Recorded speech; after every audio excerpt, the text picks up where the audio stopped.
नमस्कार दोस्तों, आप देख रहे हैं आज 11 जनवरी 2023 का डेली करंट अफेयर्स की रामबाण क्लास। कौन सी क्लास?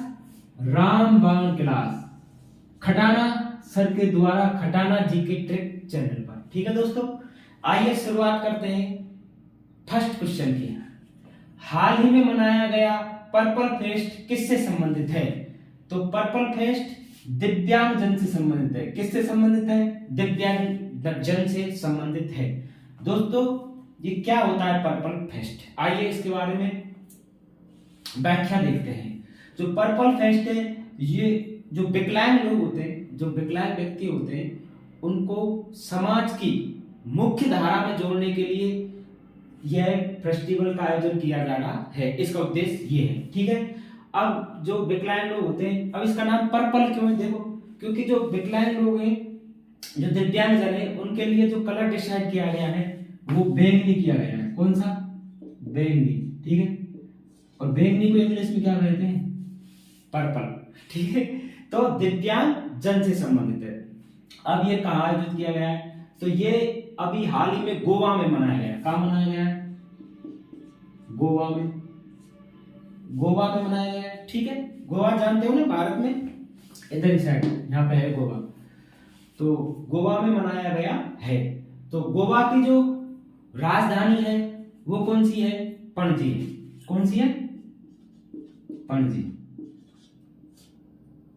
ठीक है, और गोवा के जो मुख्यमंत्री है वो है प्रमोद सावंत जी। सीएम कौन है? प्रमोद सावंत जी। और यहाँ के जो राज्यपाल है वो है श्री PS श्रीधरन पिल्लई जी। कौन है यहाँ के राज्यपाल? कौन है यहाँ के राज्यपाल? PS श्रीधरन। कौन है? पिल्लई। ठीक है, और जो गोवा में जो विधानसभा सीट है दोस्तों, वो कितनी है? 40। कितनी है? 40 विधानसभा सीट है गोवा में। ठीक है, तो ये जो दिव्यांग जन है, विकलांग, उनको समाज की मुख्य धारा में जोड़ने के लिए कौन सा महोत्सव, कौन सा फेस्टिवल मनाया गया है? Purple festival. कौन सा?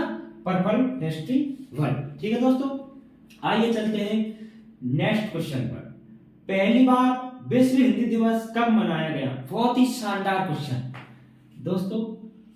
पहली बार अभी हाल ही में कल 10 जनवरी को विश्व हिंदी दिवस मनाया गया है। तो विश्व हिंदी दिवस कब मनाया जाता है? 10 जनवरी को। क्लियर है? अब जो पहली बार कब मनाया गया था, मतलब इसकी शुरुआत कब की गई थी? 2006 से। कब की गई थी? 2006 से। कहां से? नागपुर से। कहां से? नागपुर से की गई थी इसकी शुरुआत। ठीक है दोस्तों, आइए, और पहला हिंदी सम्मेलन भी कहाँ हुआ था? वो नागपुर में हुआ था। वो भी कहाँ हुआ था? नागपुर में हुआ था। ठीक है, अब जो इस बार जो हिंदी दिवस मनाया गया था, इसकी थीम क्या थी दोस्तों? तो इसकी थीम थी Hindi traditional knowledge to artificial intelligence. क्या थी इसकी theme? Hindi traditional knowledge to artificial intelligence. ठीक है, तो दोस्तों हिंदी हमारी हिंदी राष्ट्रीय भाषा है और लिपि कौन सी है? देवनागरी है। कौन सी लिपि है? देवनागरी। ये किस अनुच्छेद में लिखा गया है? तो ये अनुच्छेद 343। ध्यान रखना है, ये बहुत मोस्ट है। कौन सा अनुच्छेद है? अनुच्छेद 343। ठीक है, अपनी जो अनुसूची है दोस्तों, 8वीं अनुसूची में भाषाओं के बारे में बताया गया है। ये आपको पता है, 8वीं अनुसूची में भाषाओं के बारे में बताया गया है। और एक खास बात, ऐसी एक भाषा है जिसको ऑप्शन में देगा आपको कि किस भाषा का उल्लेख 8वीं अनुसूची में नहीं है, तो वो है अंग्रेजी। इंग्लिश भाषा का, इंग्लिश लैंग्वेज है, इसका उल्लेख 8वीं अनुसूची में नहीं है दोस्तों। ये आपको याद रखने वाली चीज ये है। ठीक है, आइए अब चलते हैं नेक्स्ट क्वेश्चन पे। चलने से पहले आपके लिए मोटिवेशनल लाइन जो आपको आज बनाएगी ऊर्जावान। ठीक है, जैसा तुम सोचते हो वैसा ही बन जाते हो। किसी महान व्यक्ति ने कहा ये बात कही है दोस्तों कि जैसा तुम सोचते हो वैसा ही बन जाते हो। तो ये बिल्कुल राइट बात है। आप जैसा सोचोगे आप वैसा ही बनोगे। आप आपके दिमाग में जैसा बीज बोओगे ऐसी फसल प्राप्त करोगे दोस्तों। तो हमेशा हमेशा पॉजिटिव सोचे, अच्छा सोचे, अच्छे विचार मन में लाए, नेगेटिव विचारों को मन से बाहर निकालें, पॉजिटिव ऊर्जा का संचार करें। अब पॉजिटिव ऊर्जा कैसे आएगी, इसके लिए आपको योग करना पड़ेगा, ध्यान करना पड़ेगा, ठीक है। तो आप हमेशा पॉजिटिव सोचें और अपने लक्ष्य के प्रति हमेशा सजग रहें और मेहनत करें दोस्तों जम के। चलते हैं नेक्स्ट क्वेश्चन पर। 26वां राष्ट्रीय युवा महोत्सव कहां आयोजित किया जाएगा? शानदार क्वेश्चन, युवा राष्ट्रीय महोत्सव। तो दोस्तों जो 26वां युवा राष्ट्रीय महोत्सव है ये कर्नाटक में आयोजित किया जाएगा। कहां आयोजित किया जाएगा? कर्नाटक में। अब देखो ये कब से कब तक किया जाएगा? ये 12 से 16 जनवरी। क्यों किया जा रहा है? क्योंकि 12 जनवरी को राष्ट्रीय युवा दिवस मनाया जाता है और हमारे बहुत ही शानदार व्यक्तित्व विवेकानंद जी की याद में ये दिवस मनाया जाता है। कब? 12 जनवरी को। कब मनाया जाता है? 12 जनवरी को राष्ट्रीय युवा दिवस मनाया जाता है, ठीक है दोस्तों। उन्होंने कहा था उठो जागो और तब तक मत रुको जब तक लक्ष्य की प्राप्ति ना हो जाए। तो दोस्तों आपको मेहनत करनी है, मेहनत में लग जाओ, जुट जाओ और जब तक नहीं रुकना है, जब तक आपको आपका लक्ष्य प्राप्त नहीं हो जाए, आपको दुनिया की कोई ताकत नहीं रोक सकती आपका लक्ष्य प्राप्त करने से। अगर आप ईमानदारी से पॉजिटिव सोच के साथ मेहनत कर रहे हो तो आपका लक्ष्य आपको जरूर प्राप्त होगा, ठीक है। तो 12 जनवरी को जो कल आएगी उसको राष्ट्रीय युवा दिवस मनाया जाएगा और जो 26वां राष्ट्रीय युवा महोत्सव है वो कहाँ आयोजित किया जाएगा? वो किया जाएगा कर्नाटक, ठीक है, कर्नाटक, ठीक है दोस्तों। और जो कर्नाटक है ये कब तक किया जाएगा? 12 से 16 जनवरी तक। जो कर्नाटक की बात आई है तो कर्नाटक की राजधानी आप सब जानते हो बेंगलुरु है।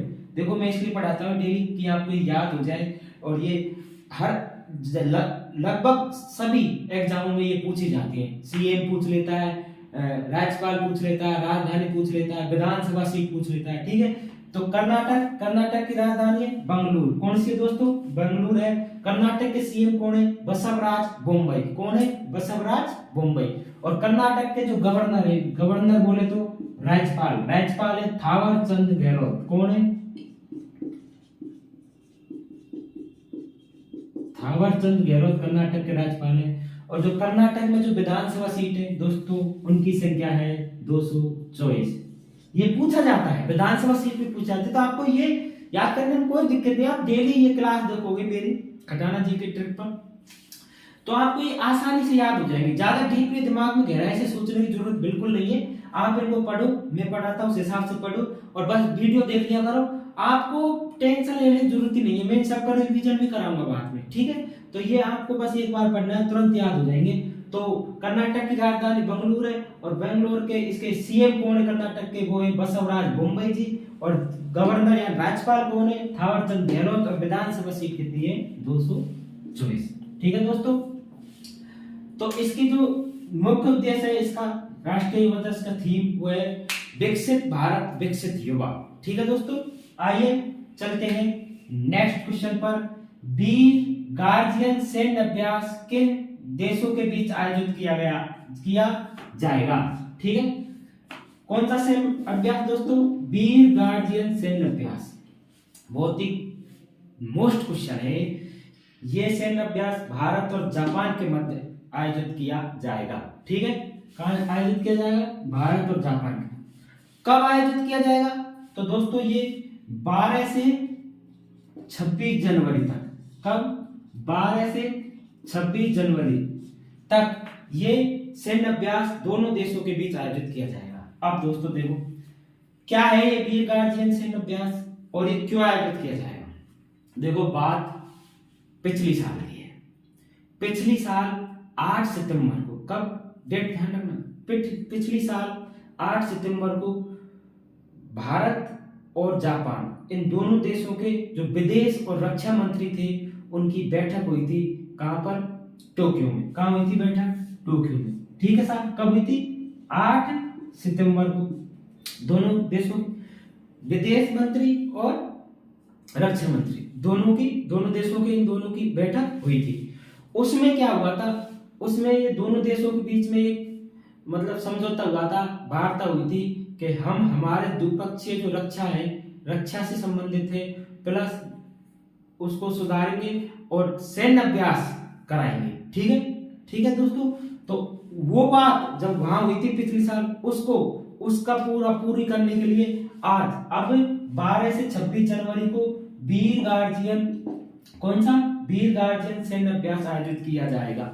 मैत्री सैन्य अभ्यास भी जापान, जिमेक्स, एक दोस्तों जिमेक्स सैन्य अभ्यास भी है, जिमेक्स, ये भी भारत और जापान के धर्म गार्जियन भी है, जिमेक्स भी है, और मैत्री सैन्य अभ्यास भी है, वो भी इसके बीच आयोजित किए गए थे जापान और भारत के बीच, है ना, युद्ध अभ्यास। और अभी जो जनवरी में किया जाएगा 12 से 26 जनवरी को वीर गार्जियन, क्या नाम है, वीर गार्जियन सैन्य अभ्यास। मैं आशा करता हूं कि आपको ये बिल्कुल क्लियर समझ में आ गया होगा। किया गया है। अब ये क्योंकि पता है क्यों किया गया है कि दोनों सेनाओं का जो मजबूत हो गई, संबंध मजबूत होंगे। और ये कौन कौन सी सेना करेंगे, देखो भारत की वायुसेना और जापान की वायुसेना दोनों मिलकर यह अभ्यास करेंगी। कहां करेंगी ये अभ्यास, कहां होगा, ये जापान में होगा दोस्तों। कहां होगा, जापान में। ठीक है, आइए चलते हैं नेक्स्ट क्वेश्चन पर। हार्वर्ड लॉ स्कूल सेंटर द्वारा वैश्विक नेतृत्व के लिए पुरस्कार किसे प्राप्त हुआ है। अभी इस सेंटर के द्वारा वैश्विक नेतृत्व के लिए पुरस्कार किसे प्राप्त हुआ है। देखो दोस्तों, लॉ लिख रहा है तो कानून समझ रहे हो, लॉ यानी कानून होता है। किसे पुरस्कार दिया गया है, ये दिया गया है डी वाई चंद्रचूड़। किसे दिया गया है दोस्तों, डी वाई चंद्रचूड़। ठीक है, चंद्रचूड़ समझ रहे हो, वो पिक्चर नहीं थी, वो डाक दी पाया संजय दत्त की चंद्रचूड़ की, उसमें गाना नहीं आता था, लख तेरा लखी कबूतर, वो चंद्रचूड़ नहीं है, ये है डी वाई चंद्रचूड़। ठीक है, इनका नाम है धनंजय यशवंत चंद्रचूड़। कौन, धनंजय यशवंत चंद्रचूड़।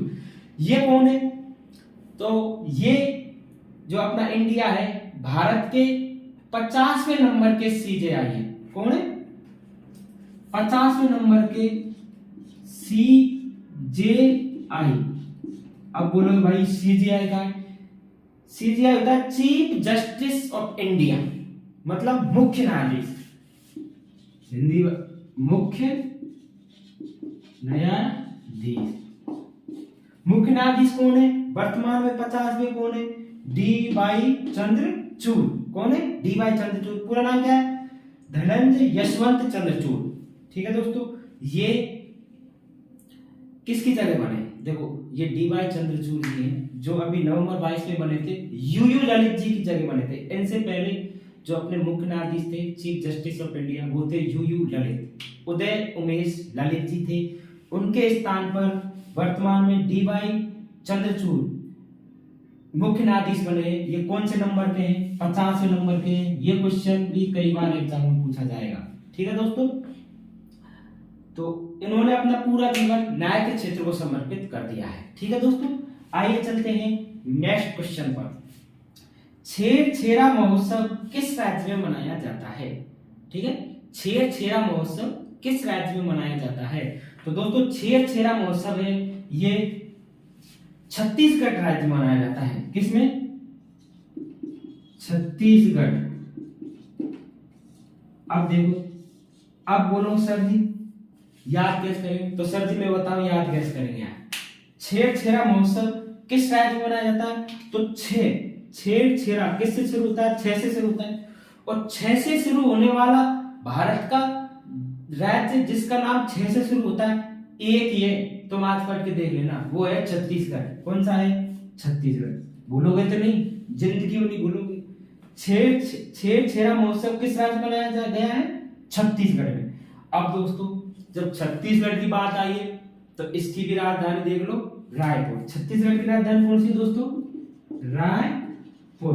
और इसके जो सीएम है वो कौन है, भूपेश बघेल जी। कौन है दोस्तों, भूपेश बघेल जी। कौन है, भूपेश बघेल जी। और इसके जो गवर्नर है राज्यपाल अनुसुईया उइके। कौन है? अनुसुईया उइके। कौन है दोस्तों? अनुसुईया उइके। ये कौन है? इसकी राज्यपाल है। ठीक है। और जो इसमें विधानसभा सीट है वो है 90। कितनी? 90। 90 सॉरी 90 90। ठीक है। 90 विधानसभा सीट कितनी है? 90 है। ठीक है। क्लियर हो गया? छछेरा महोत्सव छत्तीसगढ़ में मनाया जाता है और ये रायपुर इसकी क्या है? राजधानी है। सीएम है भूपेश बघेल और गवर्नर है, राज्यपाल है अनुसुईया उइके। अब जब बात आपने इतनी कर ली छत्तीसगढ़, अब आप सोच रहे हो सारे छेड़ा है क्या? तो मैं बताऊंगा ना, सुनो। छेड़ा, ये छेड़ा महोत्सव है, ये किस लिए मनाया जाता है? तो दोस्तों जब वहां पर जो किसान है, किसान अपनी फसल उसकी जब खेतों में पक जाती है और जब उसे काट के घर लाता है तो उसकी खुशी में, देखो इंडिया जो अपना भारत है वो किसान प्रधान देश है। ठीक है। कृषि प्रधान देश है। यहाँ पर सब कुछ मतलब किसान है। किसान के लिए मैं जो इज्जत करता हूँ सबसे ज्यादा किसान और आर्मी वालों की करता हूँ दोस्तों। ठीक है। अब जब यहाँ जो छत्तीसगढ़ है, यहाँ पे जो किसान होते हैं वो जब फसल को घर लेके आते हैं पकने के बाद में, जब वो घर लेके आते हैं तो उसकी खुशी में जो त्योहार मनाते हैं, महोत्सव मनाते हैं, वो उसका नाम है छेड़ा। ये सब जगह ही होता है दोस्तों। आप भी किसानों के देखना कभी, जब किसान गांव में उसकी जब फसल कंप्लीट हो जाती है फिर उसको वो जब घर लेके आता है ना तो इतनी खुश होता है, वो सब चीज सब मेहनत को भूल जाता है पीछे की। जब वो फसल को देखता है अच्छी फसल होती है तो दोस्तों किसान जरूर खुश होता है। और वहां पर जब ये किसान खुश होता है, लाता है, खुशी जाहिर करने के लिए इस महोत्सव को मनाता है। किसको? छेड़ा महोत्सव। कहां पर? छत्तीसगढ़ में। ठीक है। आगे समझिए छेड़ा महोत्सव क्या है। नेक्स्ट क्वेश्चन, किस राज्य में 120 फीट ऊंची, कितना? 120 फुट ऊंची एक पोलो खिलाड़ी की प्रतिभा का अनावरण किया गया है। 120 फुट ऊंची एक पोलो खिलाड़ी की प्रतिभा का अनावरण किया गया है। तो दोस्तों ये है मणिपुर राज्य। कहां किया गया है? मणिपुर। किसने किया है? जो अपने गृह मंत्री जी हैं। कौन? गृह मंत्री कौन है अपने?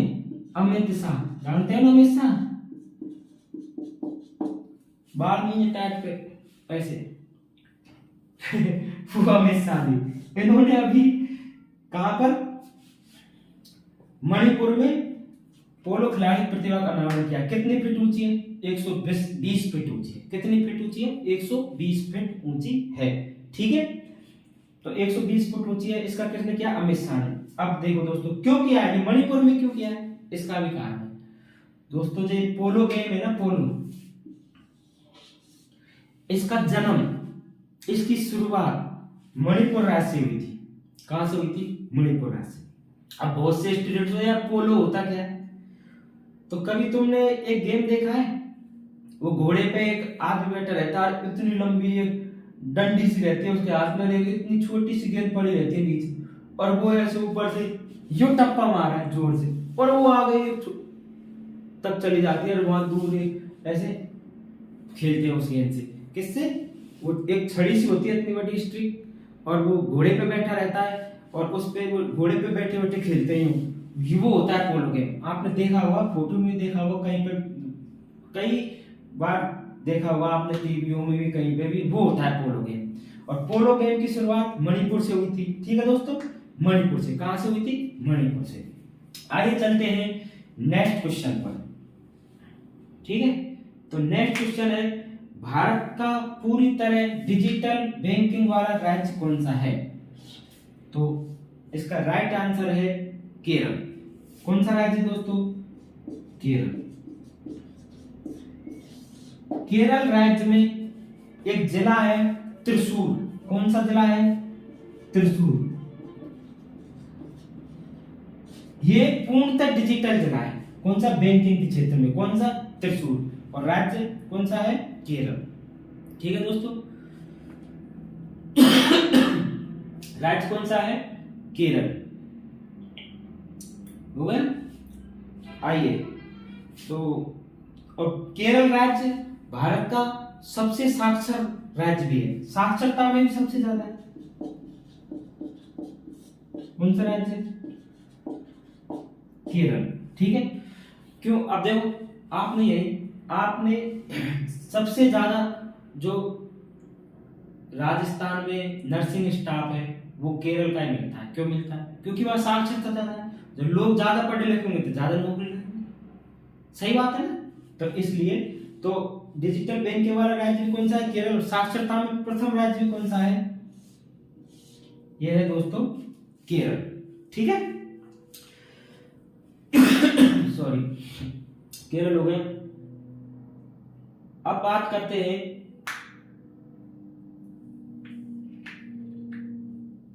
नेक्स्ट क्वेश्चन आपके लिए। देखो दोस्तों, मैं लेके आया हूं ये सोनिया मिर्जा। जो सोनिया मिर्जा है ये भारत की टेनिस स्टार है। कौन सी? टेनिस स्टार, टेनिस खिलाड़ी है। कौन सी खिलाड़ी है? टेनिस खिलाड़ी। अब ये मैंने चर्चा में क्यों लाया उस नाम को? मैं इसलिए लाया उस नाम को चर्चा में क्योंकि इन्होंने हाल ही में ये घोषणा की है कि मैं ऑस्ट्रेलियाई ओपन के बाद में क्या ले लूंगी?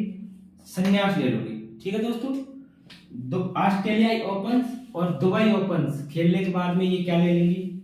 संन्यास। कौन सी? टेनिस खिलाड़ी है सानिया मिर्जा जी। ये ऑस्ट्रेलियाई ओपन और दुबई ओपन खेलने के बाद में क्या ले लेंगी? संन्यास ले लेंगी। अब दोस्तों आपको बताऊं, एक साल में 4 ओपन होते हैं। कौन कौन से होते हैं? टेनिस के ऑस्ट्रेलियाई open, French open, Wimbledon open और यूएस ओपन। ये 4 होते हैं एक साल में। इनकी मैं अलग से भी आपको एक वीडियो बना के दूंगा। ठीक है, तो जो सोनिया मिर्जा जी है इन 4 में से 3 जीत रखे। कौन से? ऑस्ट्रेलियाई ओपन जीत रखा है इन्होंने 2015 में, ये वाला जीत रखा है 2015 में, और यूएस ओपन जीत रखा है इन्होंने 2016। कौन सा नहीं जीता? French Open tennis star Sania Mirza ji ने अभी तक नहीं जीता है। ऑस्ट्रेलियन ओपन 2015 जीती है इसने, और विंबलडन ओपन ये 2015 ये भी जीती है, और 2016 जो यूएस ओपन है ये भी सानिया मिर्जा जी द्वारा जीता गया। सोनिया मिर्जा जी को देखो अर्जुन पुरस्कार मिला हुआ है, राजीव गांधी पुरस्कार मिला हुआ है, और पद्मश्री मिला हुआ है, और पद्म विभूषण जो इनको हाल ही में 2016 में मिला है। कब मिला है? 2016 में मिला है पद्म। कौन सा? पद्म विभूषण। ठीक है दोस्तों, इनको जो पद्म विभूषण मिला है, पद्म विभूषण नहीं मिला है, पद्म भूषण मिला है। ठीक है, सॉरी एक मिनट। पद्म भूषण 2016 में इनको ये पुरस्कार मिला है। ठीक है दोस्तों, और 2004 में इनको मिला था अर्जुन पुरस्कार, 2006 में पद्मश्री मिला था, और 2015 में इनको राजीव गांधी खेल रत्न पुरस्कार मिला था। ठीक है दोस्तों, राजीव गांधी खेल रत्न पुरस्कार, जिसका भी वर्तमान में नाम मेजर ध्यानचंद पुरस्कार हो गया है। और जो अभी 2022 में मेजर ध्यानचंद पुरस्कार है वो किससे मिला है? तो वो मिला है दोस्तों शरद कमल अचंता। एक बार, ये बहुत ही शानदार क्वेश्चन है। मेजर ध्यानचंद पुरस्कार ये किसे मिला है? शरद कमल अचंता। ये दोस्तों टेबल टेनिस खिलाड़ी है। क्या है ये? टेबल टेनिस खिलाड़ी है, इनको ये मिला है। ये क्वेश्चन रीट में भी आया था, सॉरी वो अभी किसके एग्जाम लगे राजस्थान में? सीईटी में भी ये क्वेश्चन पूछा गया था कि शरद कमल अचंता जिन्हें मेजर ध्यानचंद पुरस्कार मिला है उनका संबंध किस खेल से है? टेबल टेनिस से। ठीक है दोस्तों, तो अब मैं आशा करता हूँ आपको ये सोनिया मिर्जा जी के बारे में संपूर्ण जानकारी समझ में आ गई होगी, है ना? इन्होंने अभी संन्यास की घोषणा की है। अब चलते हैं दोस्तों, जो आपको ये धर्म ये जो सैन्य अभ्यास है, सैन्य अभ्यास की एक अलग से वीडियो उपलब्ध करा दूंगा। ठीक है, तो आज के लिए इतना ही। और आज का जो क्वेश्चन है, जो आपके लिए आज का क्वेश्चन है वो है कि गोवा के मुख्यमंत्री कौन है। गोवा के मुख्यमंत्री कौन है, इसका जवाब आपको कमेंट बॉक्स में लिख कर देना है कि गोवा के वर्तमान मुख्यमंत्री कौन है। और आपको मेरी क्लास कैसी लगी इसके बारे में आप कमेंट बॉक्स में जरूर बताएं, और इस क्लास को ज़्यादा से ज़्यादा अपने दोस्तों तक, अपने रिलेटिव जो भी तैयारी कर रहे हैं उन तक जरूर पहुंचाएं। ये क्लास, जो ये रामबाण क्लास है, ये भारत की सभी एग्जामों के लिए महत्वपूर्ण क्लास है, वेरी इंपॉर्टेंट क्लास है दोस्तों। आप डेली मेरे साथ जुड़िए, मैं डेली आपके लिए डेली करंट अफेयर्स की क्लास लेके आता हूं, जिससे आपकी हर एग्जाम में आपकी मदद मिले। और आपको लास्ट में ये मेरी क्लास कैसी लगी इसे जरूर कमेंट बॉक्स में बताएं, और ज़्यादा से ज़्यादा सब्सक्राइब शेयर करें, जिससे उन जरूरतमंद स्टूडेंट तक मेरी क्लास पहुंच जाए, जो जिनको इनकी बहुत ज़्यादा ज़रूरत है। वो जो तैयारी कर रहे हैं दोस्तों, वो फीस अफोर्ड नहीं कर पाते हैं बड़ी बड़ी कोचिंगों की, तो मैं उनके लिए फ्री में शानदार क्लास लेके आया हूँ दोस्तों। ये मेहनत आपके लिए ही कर रहा हूँ। तो मैं चाहता हूँ कि हर माँ बाप का सपना पूरा हो, और मैं आपके माँ बाप का भी सपना पूरा हो। आप इस लक्ष्य को लेकर कि मुझे नौकरी लगना है, अपने लक्ष्य को लेकर हमेशा पॉजिटिव सोच के साथ तैयारी करते रहे, क्योंकि जब तक तोड़ेंगे नहीं तब तक छोड़ेंगे नहीं। जय हिंद।